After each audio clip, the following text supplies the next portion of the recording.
Allohning dargohida mahbub bo'lishning yo'llari bor, birodarlar. Alloh bizga muhabbat qo'yish uchun birinchidan Qur'onni ma'nolarini tadabbur bilan, tafakkur bilan o'qishlik, ilm o'rganishlik. Mana ilm o'rganyapmiz hozir mashalar. Muhabbat haqida ozgina bir narsa o'rgandikmi? O'zimizni tekshiryapmizmi shu narsa bilan? Menda jinday ozroq ekan. Menda vaqti yo'q ekan muhabbat unaqa bo'lsa.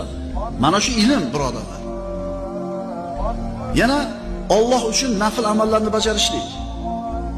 Va ma yazalu abdi yataqarrabu ilayya bin nawafil hatta uhibba. Bandam deyapti Alloh. Nafl amallarni qilib boraveradi, nafl amallarni qilib boraveradi, farzlarni qilib bo'lgandan keyin men shu bandani yaxshi ko'rib qolaman deyapti. Sunnat namozni o'qish, nafl amallarni qilish degani. Sunnatni o'qiradi, nafl ro'zani tutaveradi, sunnat amalni qilaveradi, sunnat namozni o'qiradi, men yaxshi ko'rib qolaman shu bandani deyapti. Yana